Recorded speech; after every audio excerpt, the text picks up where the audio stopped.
Assalamualaikum warahmatullahi wabarakatuh. Senang sekali bisa membuat video ini. Ya, kali ini saya ada di tempatnya Om Indra lagi dan lagi ya. Ada beberapa konten dalam video saya di YouTube saya itu dari tempatnya di tempat Om Indra. Om Indra belakang enak Om. Jadi om. Nah, jadi ketika privilege miskin berarti ayo. ada. Tapi lebih ke Kalau ai privilege nama. searching lah. Buat Anda yang tahu privilege silakan di komentar ya. Privilege. Tapi sih memang orang kan punya pilihan. Mau jadi seperti apa? Bapak mau kaya, apa mau miskin? Itu. Maka kan di dalam beragama kan ente cukup syariat, maksudnya ente cukup usaha hunkul gitu. Kudu aya doa. Usaha tanpa doa bohong karena semuanya dari yang kuasa usaha. Dari Tuhan. Doa tanpa usaha bodoh. Da orang hidup di dunia perlu bergerak, perlu bersosialisasi. Harus. Itu. Harus balance berarti kan? Balance, harus seimbang. Udah akhirat tunggul merenya ayo terus ibadah gitu ya. Ibadah tanpa sosialisasi. Enggak salah kan? Beladinya karena aya golongan orang-orang anu ibadah terus gitu dah. Tapi itu hanya teori nanya anu dikemukakan orang-orang pernah ngadengi. Saya pernah dengar bahwa ada seorang anu ibadah terus gitu. Tanpa tapi tidak mungkin sih. Tapi tergantung perspektif kan. Ibadahnya kan banyak. Sosialisasi termasuk ibadah. Ibadah silaturahmi. Ibadah. Mungkin ada sebagian orang yang fanatik ibadah hanya sholat, baca Quran, terus jalan gitu. Berarti dan sebenarnya menurut orang ya hubungan beribadah kan memang tidak bisa dilepaskan dari aspek sosial. Betul. Model ayeuna orang kan bukan kewajiban. Oke, sholat bisa independen sendiri. Tapi dah hadina berjamaah. Betul. Kan orang berjamaah benar. Terus zakat mereka zakatan sorangan. Mungkin udah kudu zakatan gabatur gitu. Butuh sosial. Jeung aya tata carana gitu kan. Kumaha merena ulah mere zakat teh. Zakat yang mana? Ya. Niatan bagus, cara yang salah ya jadi salah. Jadi salah. Berarti tetap harus balance. Harus balance sebenarnya. Harus seimbang. Syahadat bisa sorangan, sholat bisa sorangan. Zakat bisa zakat. Puasa bisa sorangan. Naik haji bisa sorangan. Sosial terus, silaturahmi terus, sedekah terus, tapi ke sholat. Salah gitu ya, salah. Berarti tidak bisa memilih satu atau dua itu. Harus semuanya berarti kan? Harus. Nah, betul. Seperti statement kieu, Bor. Apa-apa yang kita dapatkan saat ini teh eta naon sih statement teh kalau dia kan. Iya tahan sekolah tuh. Tinggali umurnya. Cani kepala mobil murah banget. Anjir ini nasi yang murah ya. Cuman 9M sih. Ya kan ada kepentingan buat Indonesia. Iya. Kan murah tuh kategori manehanana. Nah, urang anu nonton ketika cek main ngomong murah banget kok bisa. Nah, sehingga beberapa orang mungkin kayaknya mau penasaran. Oh, kieu carana dituturkeun. Jeblos gitu. Jika ngadenge teh. Manehna udah ngomong baheula model-model bisnisnya juga model MLM. Eta kan model kepercayaan. Orang ninggalin di sudut luar orang kan. Manehna ngomong nepi ka maksa beli mobil. Eta teh keur naon? Keur gaya, keur narik pelanggan-pelanggan manehna gitu. Nu akhirnya menjerumus kan. Utang jadi loba. Batur. Manehna? Manehna. Oh gitu ya, memang hutang. Pan manehna. Baheula. Mantak jadi ayeuna rame kan gara-gara hutang manehna lunas ya nih. Oh iya. Nah, di awal-awal gitu, hutang 1M lunas dalam setahun gitu. Awalnya memang karena bisnisnya model-model gitu, marketing terus MLM, otomatis kan batur kudu ningali ya. Oh iya sukses. Iya, Hari kurang nutup yang memang itu jadi jadi tutorial anu wah sebenarnya. 1M lunas dalam jangka waktu sekian. Sementara saya saja Saya sekian 10 juta hutang sekian juta aja nih. biasanya. Hese. Perlu dicicil dan akhir bulannya ngutang lagi. Tapi di satu sisi aya nu kapake gitu ilmu nanti. Salah satunya no mecah. Iya, nge-breakdown. Nah, nge-breakdown. Contoh lamun hutang sekian, lamun ditinggali dina total memang gede gitu. Tapi di breakdown deh jadi kategorinya leutik. Berarti kan lebih karena mentalitas. Ya tapi nya memang membangun mindset. Jadi yang besarnya enak setelah di breakdown mau besar kecil sama aja total mah. Yes. Gitu. Tapi ketika sudah di breakdown, jadi si pemikiran mindsetnya merasa lebih luas. Oh ternyata kecil, oh bisa. Jadi menimbulkan pemikiran atau mungkin pandangan, persepsi, ada mindset bahwa saya bisa, oh bisa, oh begini mah. Sementara saya sendiri sekarang justru malah melihat totalnya. Jadi bukan di breakdown, betul mah kan di breakdown ya supaya katingali seetik ya. Sementara beberapa orang ya termasuk saya saya lebih cenderung dihijikeun. Tapi bener sih, kalau urusan hutang kita harus lihat besarnya. Jadi biar mindset kita benar-benar waleng ngubah hutang kayaknya kudu lunas ya gitu. Nah, tapi lamun dina mindset cari duit mungkin harus di breakdown diperkecil. Betul, supaya memotivasi lebih. Memotivasi. Contoh Kan, butuh duit 100 juta di breakdown deh gitu kan. Nepikeun ka meunang angka anu menurut pikiran logis. masuk akal, logis. Karek bisa sejalan ya. Oh bisa ya tercapai ya. Tapi geus kacapai nominal nu sakitu gede nanti bakal rasaan jadi leutik. Jiganya tong jauhna jiga keur kuliah lah. Duit 100.000 teh. Wah, 100.000 teh. Asa hese gitu kan, menang duit 100.000. Rokok teh paling oke teh setengah bungkus rokok teh. Tapi geus gawe duit 100.000. Geus gawe. Asa leos-leos kan? Leos. Gitu. Akhir bulanna ngaleos dini yang 100.000. Awal bulannya leos-leos 100. Berapa bayar? 100. Akhir bulannya butuh duit 100.000 weh. Berarti kemungkinan mindset kan kebanyakan orang gitu. Ketika penghasilan meningkat, kebutuhan meningkat itu mungkin gadinya. Penghasilan meningkat, jadi anggapan duit 1 juta misalkan jadi seakan-akan kecil. Akhirnya kebutuhan jadi meningkat. Gitu. Nah itu sudut pandang anu kurang bijak. Jadinya teh. Ya, dibilang bagus dan relatif. Mungkin untuk sebagian orang bisa jadi bagus supaya men-trigger pencapaiannya lebih tinggi dari. Tapi untuk sebagian orang lagi tidak seperti itu. Makanya kalau ngobrolin soal mindset atau mungkin pola hidup, pandangan hidup, nggak semuanya bisa cocok dengan semua orang. Tergantung pengalaman pribadi gitu. Kan jadinya banyak faktor seperti faktornya intelektualitas manehanana, faktor lingkunganna, mentalitasna. Banyak pengaruh eta.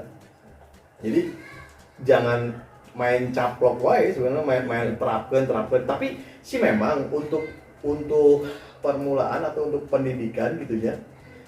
Kita perlu cari pola-pola yang sesuai dengan diri kita teh yang seperti apa, apakah seperti influencer si A atau mungkin influencer si B. Kita bisa coba sambil diterapkan, sambil kita jalankan.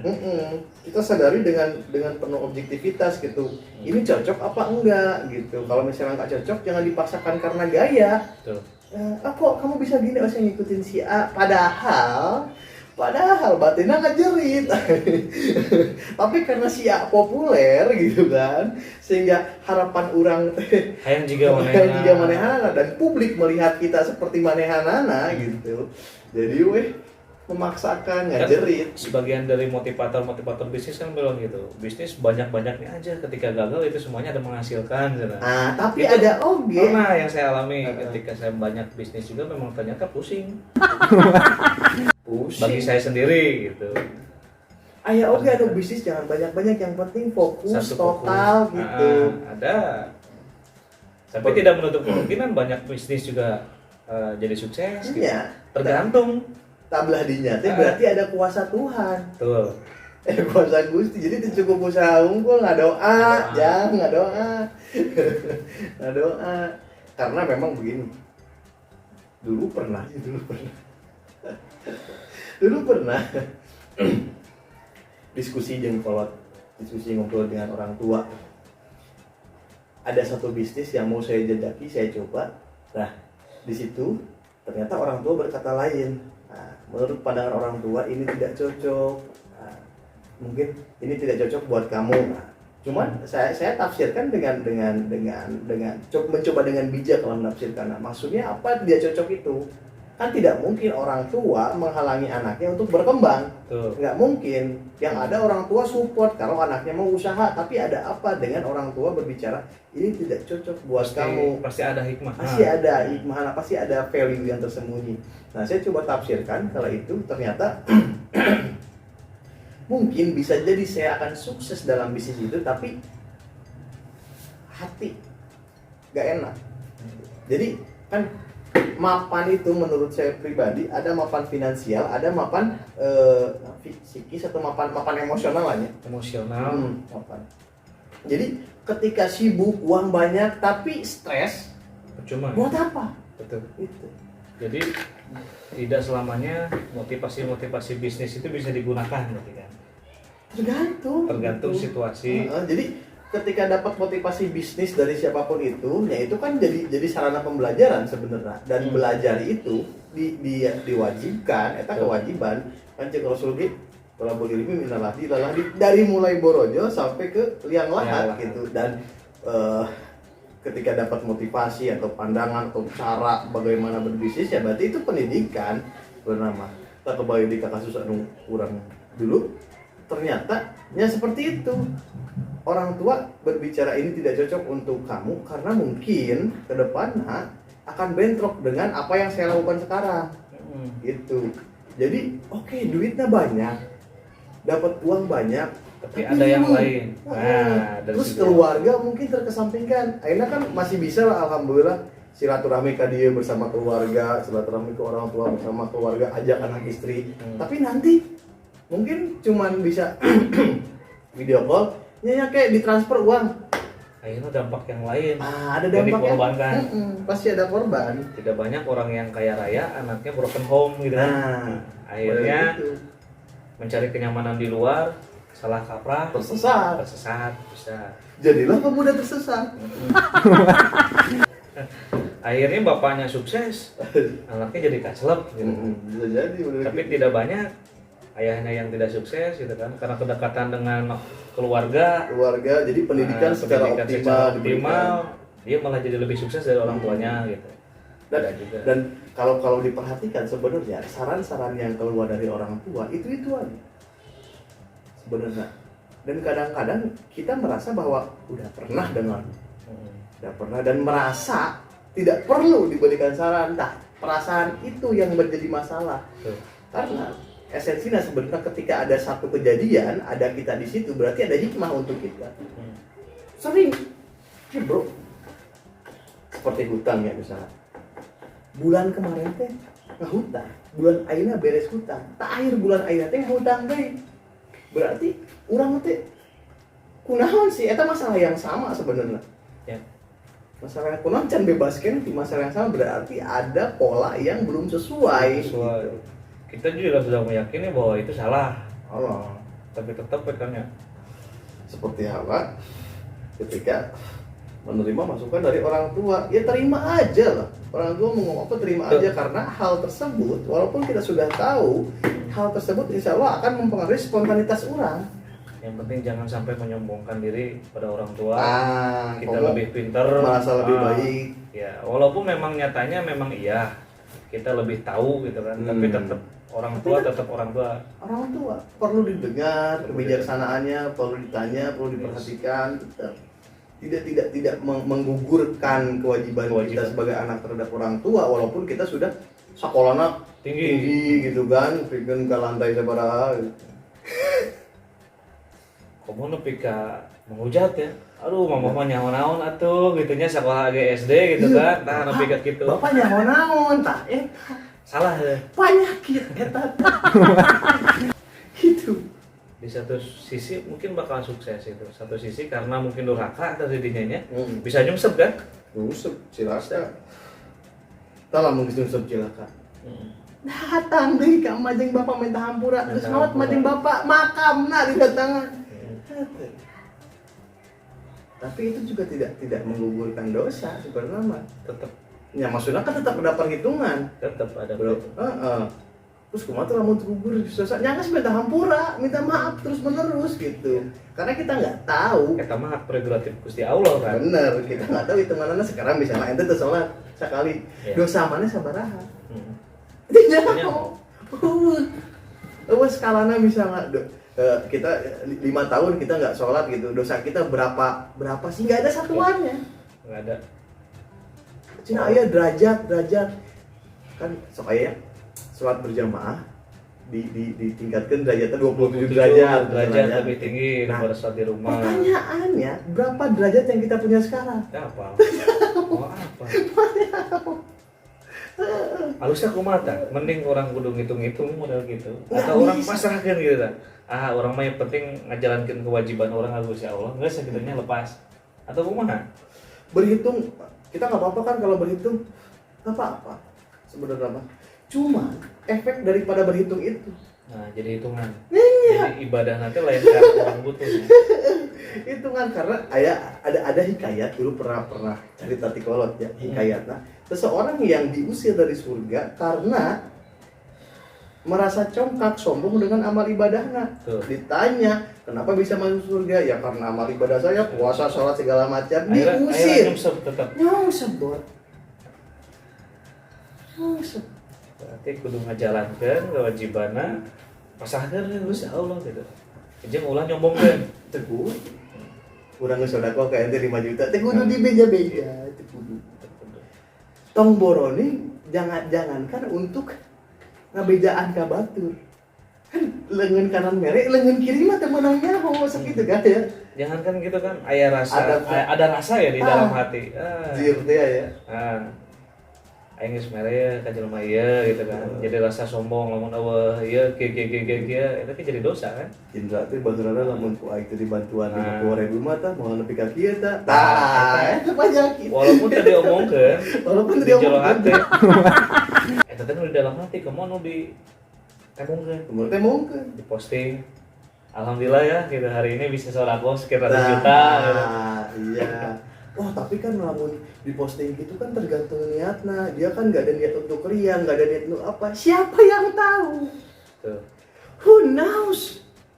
Hati itu gak ada yang bisa selami, Pak. Tuh bisa. Udah orang mah bukan niat ria. Ya sabodoh teuing. Nggak tahu. Kan ada ya, untuk memotivasi supaya orang-orang mau berbagi. Oke, memang ada beberapa orang anu senang gitu ya, dan termotivasi ketika melihat orang berbagi. Oke, bagus gitu. Cuman ada juga kemungkinan membawa orang berpikir negatif. Tahap hadinya mah sebelah situ amau nama lukum. Yang penting mah niatan awal. Yang berbaginya tidak. Kalau model-model perusahaan kumaha tah hukumna? Itu mah kan sosial, Bos. Sosial. Jadi kalau kan perusahaan harus ditimbulkan kan ke publik. Kan aya CSR. Nah, itu kumaha corporate social responsibility yang utama kewajiban sosial sebenarnya kesadaran. Berarti bukan lebih ke pribadi kan? Ya bukan lah. Itu mah sosial perusahaan terhadap perusahaan. Memang harus ditimbulkan. Memang harus ditimbulkan karena untuk menimbulkan kesan dan menjaga usahana. Iya betul. Gitu. Misalnya kita punya usaha. Iya. Terus eta tidak pernah berbagi, kesan di masyarakat seperti apa? Bung hartnya sorangan wae si eta mah. Nu hasilna naon enggak sedikit aset ente dicuri. Nah, ya nu jahil, cara kapal digunting gitu kan. Berarti kalau model korporasi atau perusahaan CSR dibikin banner, di-share di YouTube, Facebook, medsos, nggak apa-apa ya. Karena bukan sombong sebenarnya mah, karena perusahaan itu nggak punya rasa sombong. Lebih ke menunjukkan bahwa perusahaan ini peduli. Iya benar. Sekarang namun perusahaan sombong, ya perusahaan itu bukan orang sih. Namun oknum di dalam perusahaan. Patokannya lebih ke personal. Personal yang tidak boleh seperti itu gitu kan. Ya. Beda dalam korporasi berarti tujuan utamanya salah satunya promosi ongkos gitu kan ya. Bisa jadi promosi. Terus melihatkan peduli, namun diregulasi memperlihatkan ke pemerintah bahwa perusahaan melakukan kewajibannya dengan kewajiban terhadap sekitar gitu. Benar tuh. Dan itu bagus untuk meng-create value yang berkembang di masyarakat gitu. Jadi si perusahaan ini punya nilai sosial yang baik gitu. Tapi kalau dimunculkan personalnya gimana? Tetap CSR perusahaan, tapi dimunculkan personal. Kadang-kadang nggak tahu diri, bos. Gara-gara saya perusahaan ini bisa memberikan ini kepada masyarakat gitu. Kumaha itu? Tadi tuh tahu diri tuh. Tetap berarti ya. Tahu diri dia mah. Jadi yang jeleknya itu akan personal lah sebenarnya. Gitu. Misalnya saya sebagai wakil perusahaan saya memberikan memberikan kurban misalnya, nyumbang hewan kurban ke salah satu masjid misalnya. Bapak ini dari perusahaan ku urang yo dibere yo. Surang ngomong teh lamun teu ku urang mah dibikin atau ku urang teh diajukeun mah moal aya teh. Yang jeleknya bukan perusahaan, manehanana sendirina. Urusan amalnya berarti sorangan anu dosa na. Bener. Sorangan dosa. Mun sedekah dibere foto kumaha tah?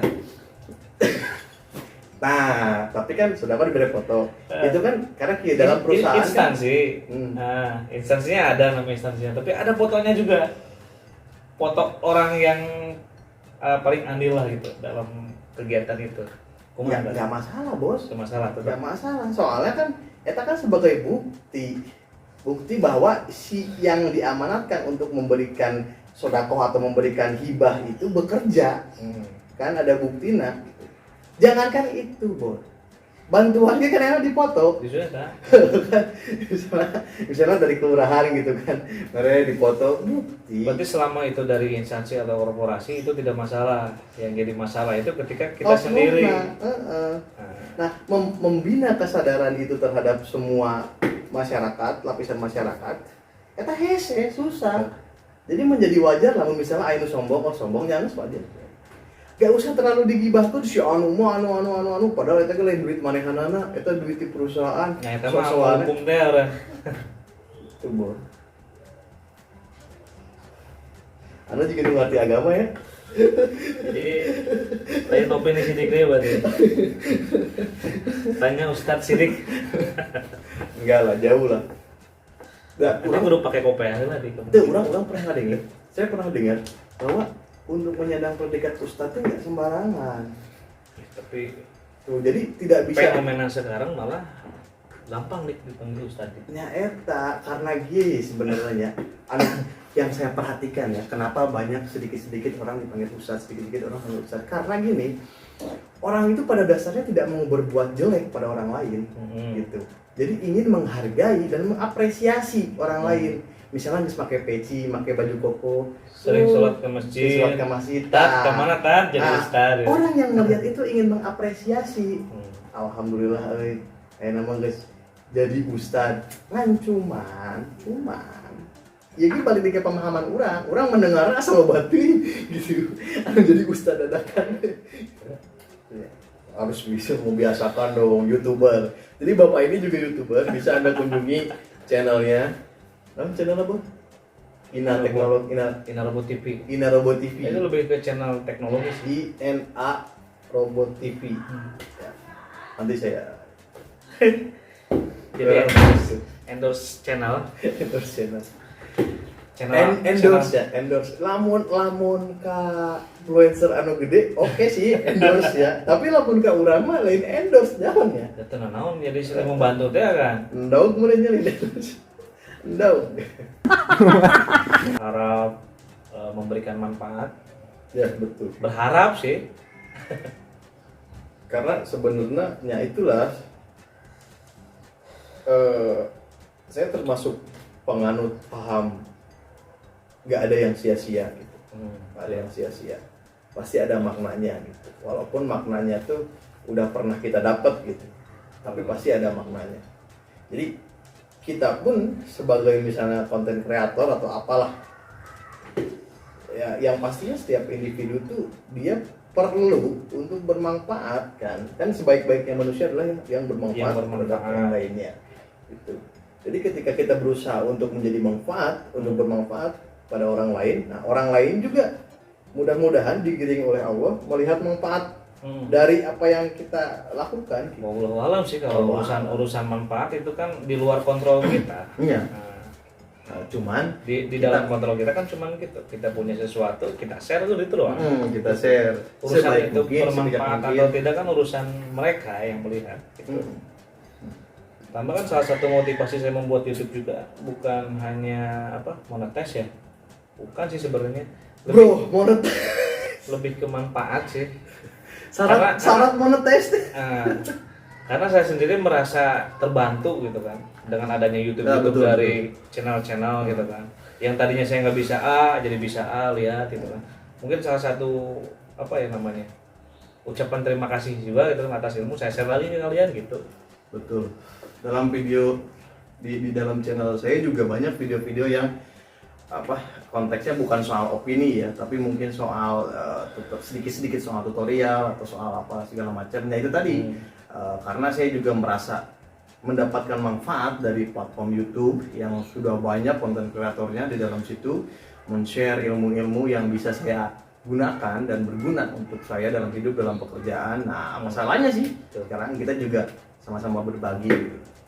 Di luar memang banyak hal-hal yang negatif juga pasti banyak gitu kan, itu kan balik lagi itu di luar kontrol kita. Betul. Nah, yang bisa kita kontrol adalah kita berbuat baik gitu kan, memberikan manfaat, itu doang. Betul. Jadi kalau ada yang tidak bermanfaat anggap hiburan lah. Video nang duduk doang misalkan tuh masalah lah itu malah itu cokotnya nu hadena gitu kan.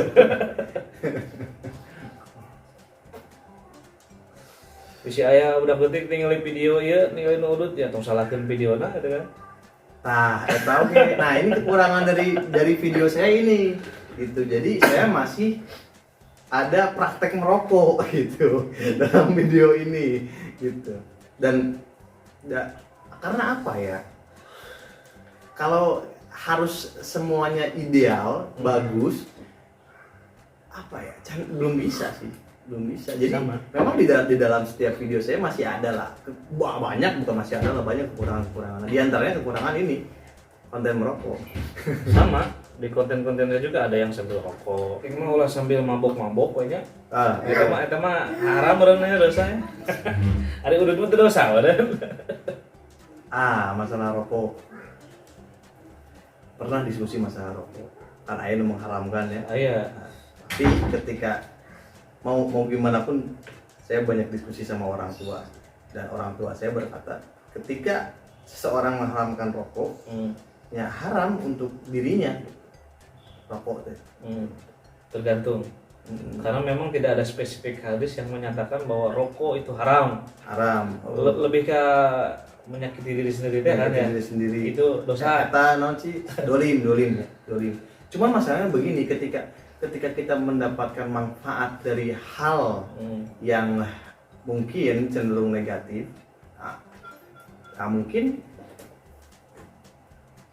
penggunaan hal yang cenderung negatif itu yang mesti memang tidak pengobat lah, tidak terlalu banyak gitu. Perspektif berarti deh. Ya, bagi pegiat-pegiat anti rokok kan mengharamkannya ke sana.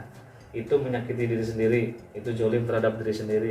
Tapi bagi yang merokok kan nggak zolim. Bagi saya kan nggak zolim. Sebenarnya. Tidak menzolimi diri sendiri. Justru lah teman merokok zolim. Pusing. Aduh. Perspektif berarti kan. Boga rokok tuh. Karena memang akhirnya masalah nasi, diabetes kan. Gitu kan. Makan nasi terlalu banyak zolim diri sendiri. Atau ribu gitu mari. Karena memang ayah hadisnya segala sesuatu yang berlebihan kan temenan. Berarti nyusahkan diri sorangan asupna jolim. Dan temenan dolim pada diri sorangan teh. Sementara mah eta boga udut pusing gitu. Bingung. Termasuk bergadang berarti kan. Bergadang menyakiti diri sendiri kan. Jadi tubuh tidak dibiarkan istirahat. Jolim berarti. Tapi butuh bergadang kumaha. Kita bergadang temenan duit misalkan kayak gawean can anggeus kumaha. Dalam hal-hal tertentu kan aya ieu teh sih udzur syar'i teh ya, Bon. Model ayeuna. Puasa kan wajib. Ya, bagi nu geuring teh di bulan puasa. Tapi lamun aya udzur syar'i, oh ya. Teu naon teh puasa oke. Tergantung kondisional. Tergantung kondisi individunya seperti apa gitu. Tergantung perspektif diri sendiri. Ini zolim nggak dari kita? Kalau kita anggap tidak zolim berarti nggak apa-apa kan? Bener. Dan masalah objektivitas dengan diri sendiri itu susah. Susah. Jadi ketika misalnya ada hal yang kita ragu, nah temenang bro. Ya. Hidup dalam keraguan-raguan itu temenang, sifat setan kan. Ya. Dia lamun ragu, wayahnya nanya, ngobrol, aku mah ayo pak. Contoh halnya makanan enak kan sekarang banyak istilahnya junk food. Ada burger dan lain-lain. Cepat saji ya. Cepat saji. Cepat gitu. Menurut ilmu kedokteran kan itu tidak boleh. Tidak boleh banyak-banyak, nanti akan merusak tubuh gitu kan. Tapi kalau memang dia senangnya makan-makan itu gimana? Berarti kan nggak zolim. Nah, sebelah situ bro, kadang-kadang perspektif kita kan nggak zolim, ya. Tapi menurut aturan anu jelas, eta zolim. Berarti kita harus memahami, iya bener itu zolim, tak udah ngabohongan hati sorangan, nggak bisa berbohong kepada hati sendiri, hati kecil nggak bisa dibohongi gitu. Kalau misalnya kita udah dapat keterangan ini salah, terus kita masih lakukan, berarti ada kekurangan kita nih, yang nggak bisa menjalankan aturan. Nah sebelah situ perlu ada pembiasaan, latihan etik gitu kan, etik seperti puasa. Nggak mungkin pak, saya nggak makan seharian, gitu. Zolim saya ke awal sorangan. Tapi sebenarnya nggak zolim puasa itu, menyehatkan sebenarnya. Tapi kita masih belum bisa puasa, Pak. Saya masih belum bisa puasa. Ya sudah latihan. Casalai kan dengan Casalai. Jadi bro, berbuat baik, anyar niat wae unggul ya guys. Geus pahala. Pahala. Kemudian dilaksanakan. Kecuali hal-hal wajib kan. Ya. Hal-hal wajib dia lamun tidak terbiasa dengan kewajiban kan gitu bro. Ya. Seperti non muslim mainnya misalnya. Non muslim terus mualaf. Makanya terbiasa sholat, terbiasa puasa gitu. Terus merasa terjolimi ku puasa, ku naon gitu kan. Nah, mainnya kan kudu balik deui ka komitmen awalna. Mainnya hayang asup muslim ya berarti kudu kabeh dijalankeun gitu. Nah, kalau aya nu bisa dijalankan, berarti harus ada latihan di situ. Nah, ketika menjalankan latihan berarti ada niat. Ketika saya niat ada pahala. Apalagi dijalankan diberesan, insya Allah bagiannya surga. Jadi pegiat-pegiat anti rokok itu ada desek ke nadinya, wadahnya di setanya.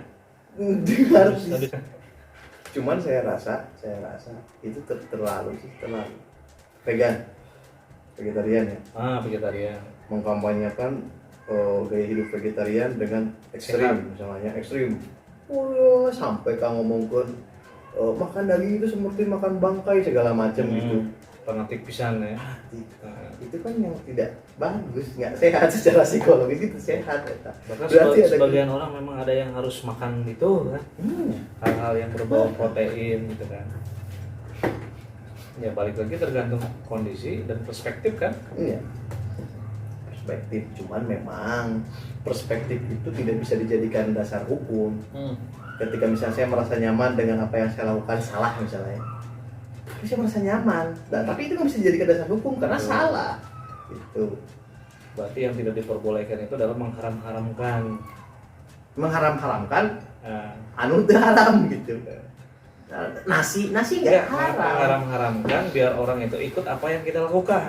Itu kan salah kan? Nah, itu berarti yang muncul bukan kebenaran, Bot.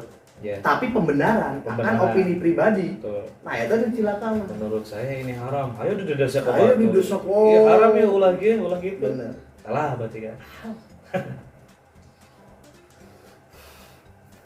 Omong lamun bisa lah. Balik.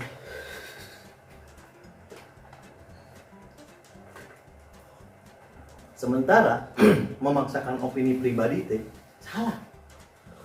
Memaksakan pendapat pribadi salah. Karena gini, segala sesuatu teh kan kita bisa bergerak tangan segala macam kan dari yang kuasa. Tuh. Nah sekarang kewajiban kita di dalam Quran ini kan mengingatkan, bukan memastikan. Nah itu.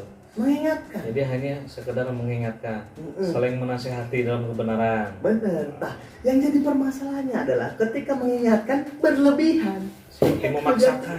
Itu memaksakan. Itu jatuhnya. Sementara orang-orang kadang-kadang yang fanatiknya, dia tidak bisa membedakan actionnya gitu ya. Action manehna itu tidak bisa dibedakan apakah yang saya lakukan ini sudah memenuhi standar atau terlalu berlebihan. Dia nggak bisa bedakan itu. efeknya orang mengikuti kita karena keterpaksaan. Keterpaksaan. Itu jadi zolim kan? Zolim sebenarnya. Zolim Bukan juga. itu zolim di kemana sebenarnya? Zolim dia melakukan sesuatu karena keterpaksaan. Keterpaksaan. Di Cuman satu sisi, memang ada, jadi keterpaksaan kadang-kadang kieu bor. Keterpaksaan teh bisa berbuah hikmah, bisa hidayah. Intinya sebenarnya kieu, pemikiran kita yang harus dikontrol teh. Jadi kita menyarankan sesuatu itu memang jangan berlebihan gitu, dan kita harus sadar sebenarnya perubahan orang itu bukan karena nasihat kita, tuh karena hidayah, izin Allah. izin Allah, karena ada hidayah lah itu. Saya ngomong misalnya misalnya ada orang pemabuk, saya dakwahi atau mungkin kasih pandangan kepada pemabuk, jangan mabuk ini segala macam, nggak akan berubah kalau nggak ada izin Allah. Merubah. Arek nepi ka kumaha wae gitu ya. Lamun can aya hidayah ti Gusti Allah mah anggar moal. Jadi perubahan seseorang itu izin Allah. Nah, ketika ada seorang yang mau berubah gitu kan, tapi belum ada yang datang, nggak ada yang mendakwahi, nggak ada yang memberi saran, atau mungkin dia tertutup, introvert ya maksudnya, tidak mau, susah untuk berkomunikasi dengan orang lain, atau mungkin dia hanya bisa berkomunikasi dengan orang-orang terbatas gitu, yang notabene orang-orang terbatas tersebut tidak memberikan apa yang dia butuh. Nah, dia cukup berdoa pada Allah. Tangke Allah yang akan menggerakkan hati hambana untuk membantu orang tersebut. Berarti artinya kita harus jangan sampai mengontrol hal-hal yang eksternal. Benar kan? Kita hanya kontrol hal-hal internal diri kita.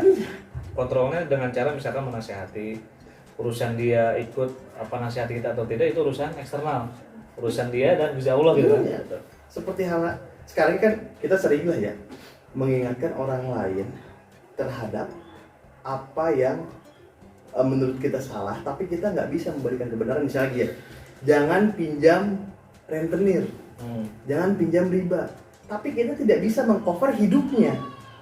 Ya kan? Dia kan butuh hidup, dia butuh kebutuhan kelangsungan hidupnya perlu lah ya dijalankan, dan dia perlu pinjam riba untuk kelangsungan hal tersebut. Kita bilang seenaknya misalnya, oh syut kamu pinjam riba, awas syut kamu. Karena mungkin beda kondisi. Nah, dia bisa meninggalkan itu mungkin karena ada kondisi lain. Benar. Seperti misalnya Aina antum, Anda punya bisnis eksternal misalnya. Ngomong ke orang misalnya, berbicara kepada saya seenaknya misalnya. Awas dik, jangan pinjam riba, anu. Wah, saya nggak punya usaha seperti bapak. Ya. Itu, tolonglah kalau misalnya tidak bisa mengcover hidup saya, bicara yang bijak. Marabana yang ke hantu kan istilahnya gitu ya. Itu naon harusnya sia sih gitu. Ribu siapa hidup aing gitu. Nah, orang yang diberi nasihat, pandangannya seperti itu. Iya, tidak melihat dia bisa berbicara, dia bisa menasihati karena siapa? Berarti cara terbaik kita menasihati itu dengan contoh. Dengan contoh. Nah, jadi biar orang menyimpulkan diri mereka sendiri bahwasanya dengan cara begini jadi bagus. Nah, begini bro, terkait dinamika orang anu beda-beda ya. Jadi saya nggak bisa bilang cara terbaik dengan contoh. Karena ada orang yang perlu diomongkan, iya, perlu secara verbal gitu. Tetap ada yang harus disampaikan. Makanya yang dicontohkan itu kan ya dakwah secara verbal, dakwah secara lisan, dakwah secara aplikasi. Oke, saya kira sudah terlalu panjang obrolan kita kali ini. Terima kasih untuk yang sudah menonton. Obrolan ngarel gitu. Mudah-mudahan ada manfaatnya, ada hikmah yang bisa dipetik. Kurang lebihnya saya mohon maaf apabila ada kesalahan-kesalahan kata. Sekali lagi saya mohon maaf apabila ada kritik segala macam, silakan di kolom komentar. Apabila suka atau mungkin ingin mensupport saya, cukup Anda tekan subscribe sekarang juga. Tidak suka cukup skip. Tidak suka cukup skip ya. Oke, tapi bisa di komen, biar jadi feedback ke sayanya gitu kan. Berarti dia memperbolehkan ya. Ya boleh, silakan komentar. Bebas berarti komentar. Tapi ya diusahakan komentarnya yang bijak ya, Pak. Aya syarat kene atuh gitu jangan. Lain bebas. Soalnya di YouTube ya aya syarat standar komunitas.